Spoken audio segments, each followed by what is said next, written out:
So theoretically, basically, even these things could actually become a part of the world of how the world stores its value.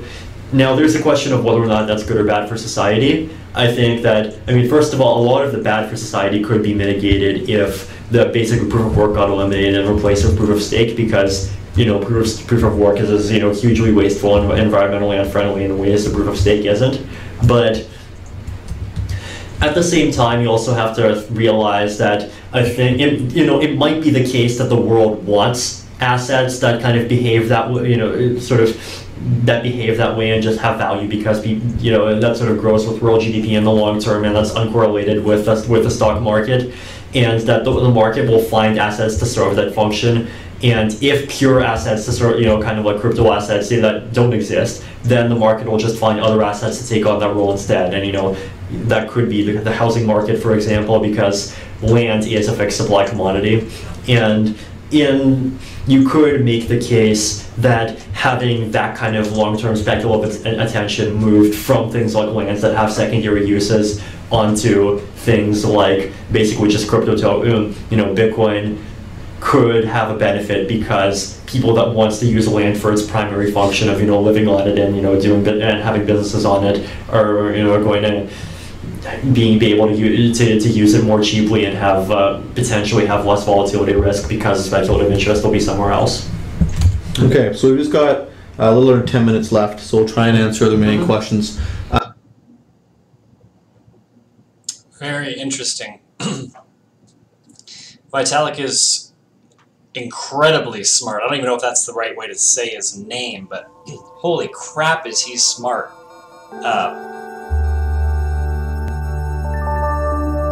I'm not sure why there's music coming out of my Thanks to the computer. power of There's modern another stream going on. communication, Let's we have the ability to create technologies that are decentralized, removing middlemen and allowing users to interact with each other directly through a global network.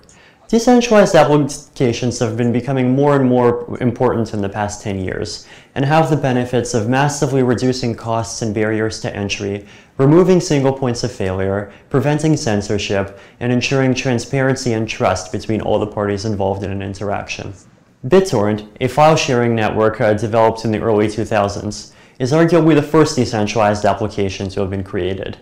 BitTorrent allows anyone to share any kind of file with anyone else in the world, allowing people to distribute content quickly and easily, even if they do not have the resources to pay for their own website or server. 5 years later, Satoshi Nakamoto came up with the idea of a blockchain, a sort of distributed database, and used it to build Bitcoin, the world's first decentralized currency. Decentralized currencies like... So I'm just going to stop it right there. I feel like there are still quite a few naysayers out and about, including some of my friends, that don't have the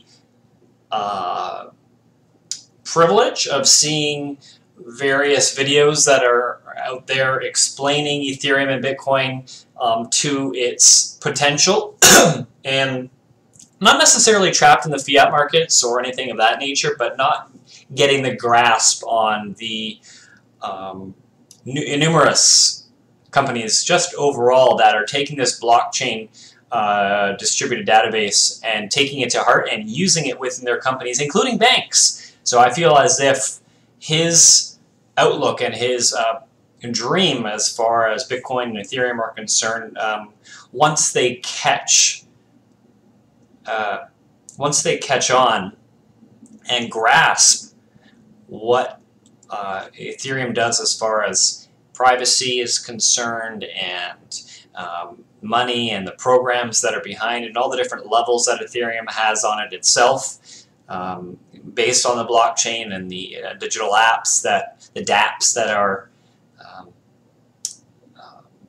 created under Ethereum, they will get a better picture. And it's going to take a lot of time because the explanations behind them are